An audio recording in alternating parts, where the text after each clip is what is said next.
All right. I'm looking at you, Charlie. Now, let's welcome to the mic our featured poet, Charlie Pluto. They do have books we are selling with them. Buy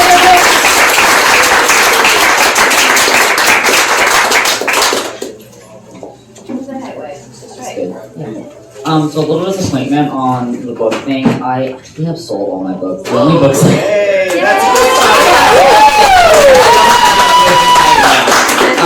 all the books I have with me are just my personal copies.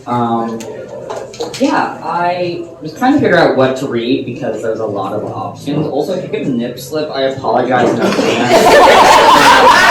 It's okay, just ignore it or like just point like, I'll adjust real quick. So I thought I would start with one of my poems, my older ones. Kind of one of the first like really serious ones I wrote. It's in my first book, the Pluto anthology. Which is wonderful, by the way. Also, One Flew Through the Cuckoo's Nest. Her second book, Amazeballs. Yeah. I do have that one. Yes. This one is called The Negative Pessimist. For a fair disclaimer, my poems aren't always the happiest.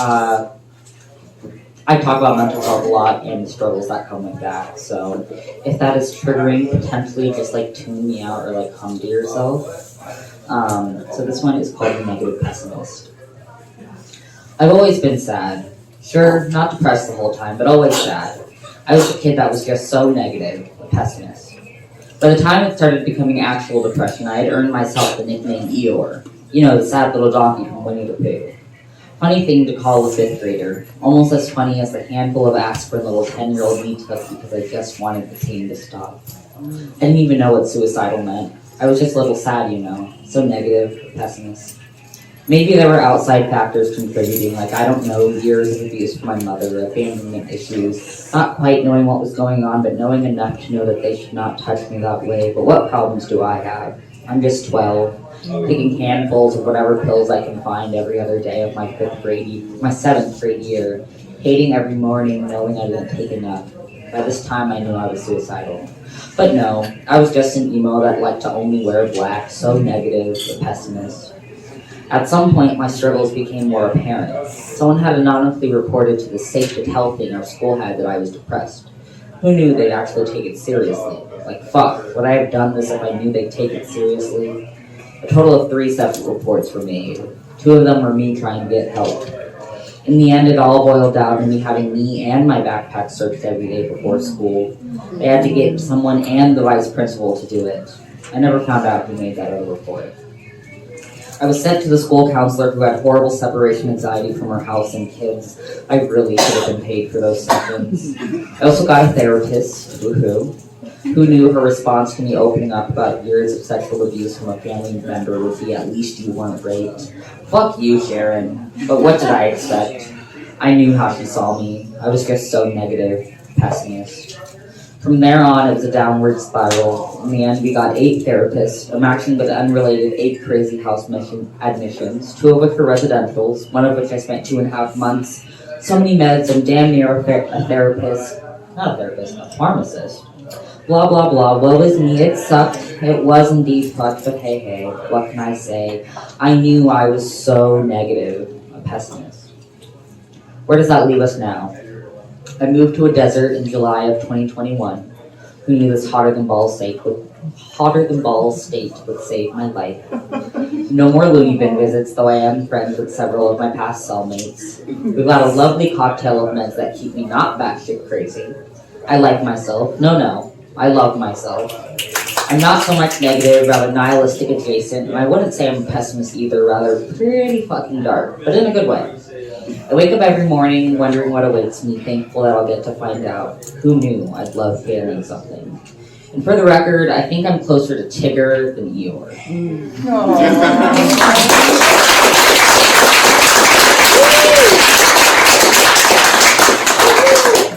So this is my second book, One Flew Over the Cuckoo's Nest. It's a collection of different poems that I've written in different mental hospitals over the years because I've been kind of in and out of those since about 2018. This one that I'm going to read 2 from this collection. This one is called Pretty Fucking Borderline. I was asked today if I was diagnosed borderline. I've never had a proper psychological evaluation, so I couldn't really say. Though as a minor, I was said to have the traits of it since I fit all the criteria. Being a minor, though, I couldn't be diagnosed with it anyway.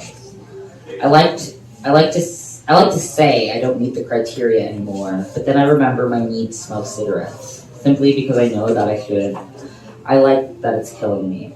I don't use a razor on my skin anymore, so I like to say I don't self-harm, but then I have random grinder hookups with men older than me, 35, 51. Men old enough to be my father, grandfather. I don't split on people anymore. The blocking people isn't unheard of when people do the slightest thing. I haven't gone through a plan to end my life in almost 5 months. I love myself most of the time. Other times I can't stand my reflection. I cope. I cope pretty fucking well, actually. I have healthy relationships with my old favorite person. I'm not obsessed anymore. I may fuck up relationships, but I'm better at it. I try. I try pretty fucking hard, actually. And to answer the previously asked questions, I don't know. I hope not.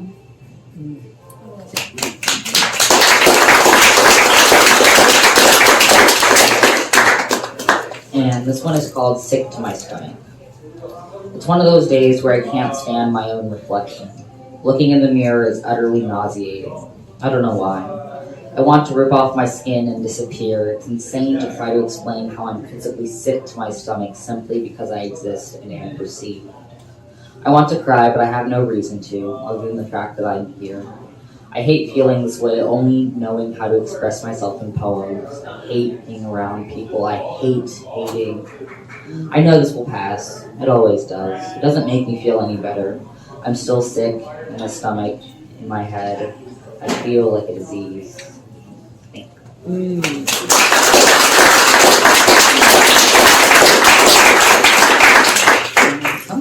you got time. You got like 15, 20 minutes. Oh, nice, Yeah. nice. Okay. So these are some like newer poems. I swear we're gonna end on a happier note. It's not gonna be depressing the whole time, just like majority of the time. About what is it today? Sunday. About 6 days ago, I wasn't feeling so well, and I guess I had what you could consider an overdose, and it reminded me of my childhood a lot, kind of in that way, like how I was in 7th grade year, where I would just take some pills, go to sleep, and then wake up and go to school. Except this time it was I woke up and went to work because I'm an adult and I have shit to do, like pay bills and whatnot. So I wrote a poem about what it's like living with borderline personality disorder after that experience, and it's called Imaginary Friend. This one's a bit long, so I will just say that in advance. It's called Imaginary Friend. I am borderline. What I mean by this is I have a friend, a cluster B. My friend's cousins are antisocial, histrionic, and narcissistic. I first really discovered my friend at age 14. My therapist told me they were just an imaginary friend. She might have been a bit right about the friend thing at least, but my friend was far from imaginary.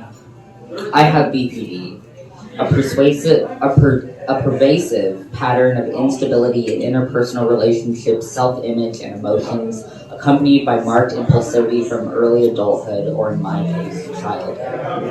To have BPD, you have to exert 5 of the 9 symptoms, but my deadly sin is gluttony, so I took all 9. 1. Frantic efforts to avoid real or imaginary abandonment. You read that?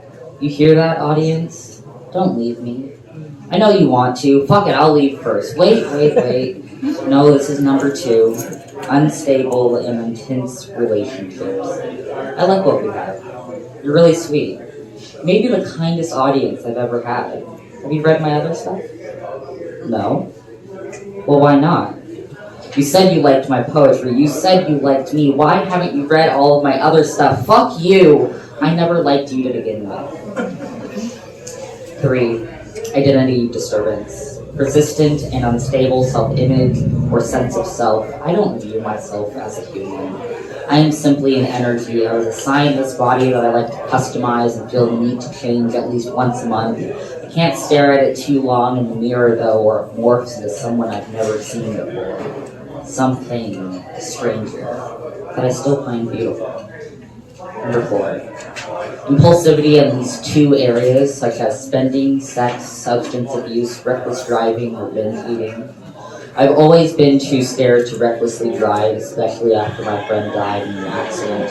The 12-year-old me was not scared to wash down my antidepressants with cupcake-flavored vodka every weekend.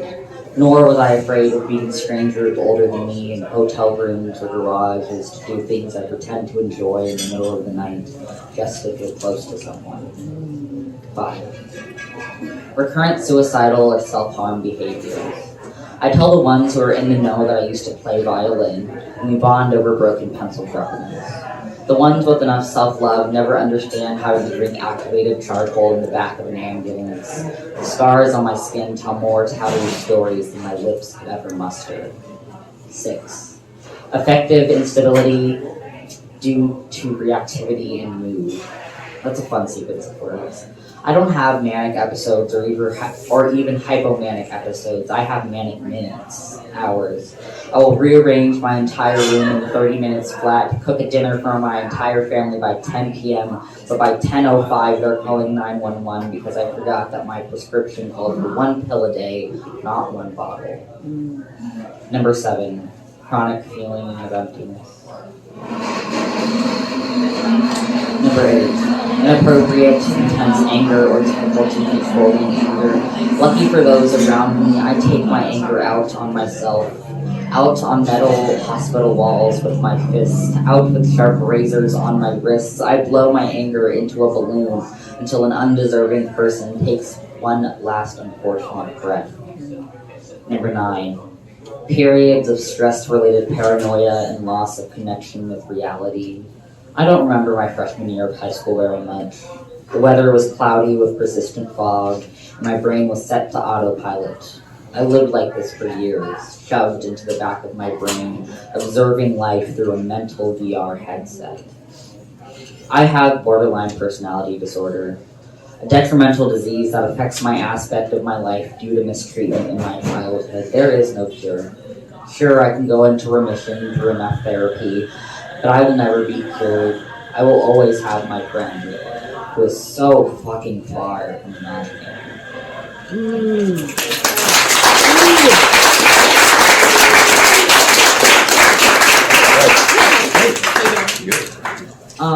Every now and then I will write a poem and I really like a few lines of it and I'm like, oh wow, that's a really good line.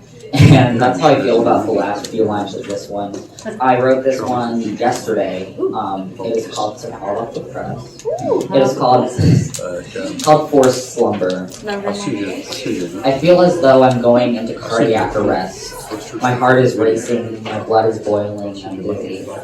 I try to differentiate between my rational brain and my BPD brain, between sanity and a trauma response, between life and quite literally death.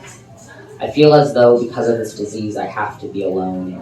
I cannot maintain a romantic relationship. I will always become too much. I can go into remission, but I will never know what it's like. But I never know what will cause another flare-up or how long said flare will last. I can be stable and take my meds, but I'm going to need that reassurance again and again. And please, just one more time. I feel as though being with me is abuse. My needs are abusive. I want to kick and scream and rip myself apart molecule by molecule. I'm sorry. I wish I could fix it. I wasn't born this way, I swear.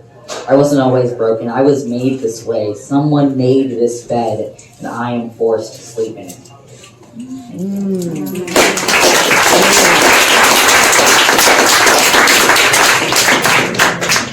So I started trying to figure out, like, I kind of had a rough plan of what poems I was going to read, and then that kind of like 5-7 minutes. 5-7 minutes? Yeah. Alright. Kind of like threw that out the window. Here's a not depressing one. We'll go with that. It doesn't really have a title. Let's call it Mosaic, just shits and giggles in the time being. I am a mosaic. Mosaic is a combination of diverse elements forming a more or less cohesive whole. I am a mosaic of everyone and thing I have ever encountered.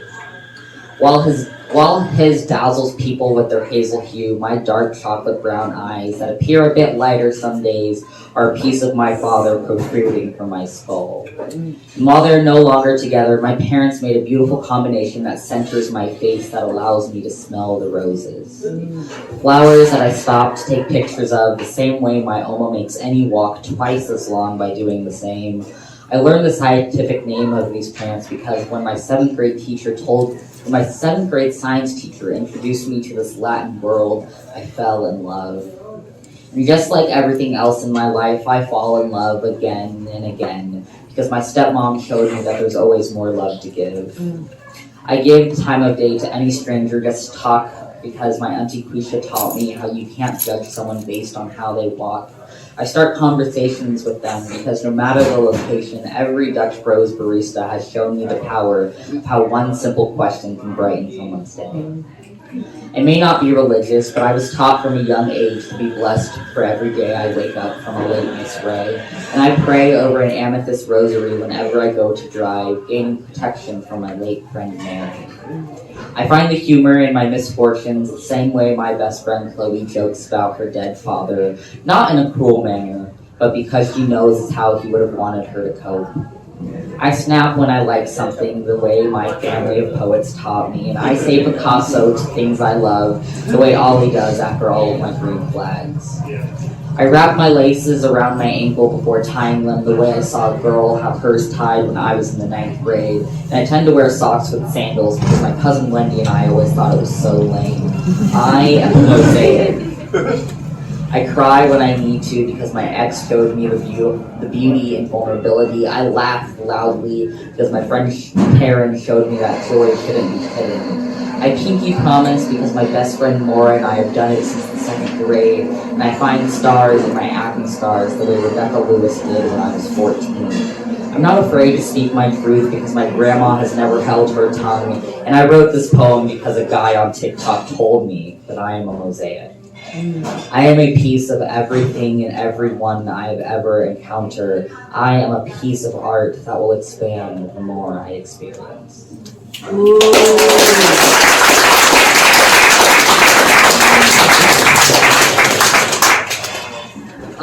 This one I had started to memorize. I haven't practiced it in like a while, so it's very not memorized at this point. But it's called "We Made the Speed of Sound Faster Than the Speed of Light." The speed of light is faster than the speed of sound. This is why you see the lightning before hearing the thunder's clap. But for me, when it came to you, the speed of sound was faster than the speed of light. So I heard I love you before seeing the red flags. I wouldn't notice your lies because though real eyes realize real lies, I heard your fabricated truths first. I'd hear how I gave you life without seeing the vultures descending, waiting to pick away at my dead insides, and you let them pick me apart, take what they want and leave what they didn't. I eventually heard the vultures, but I didn't see that they were you. You were picking me apart, feeding off my insecurities, feeding off of my self-hatred, thriving on my ignorance. You ate me until I was a hollow shell. Placed a vacancy sign on my forehead and left. I became a motel waiting for my next visitors. The only thing vacant motels receive are those who want to fuck and bloody shower scenes. Ooh.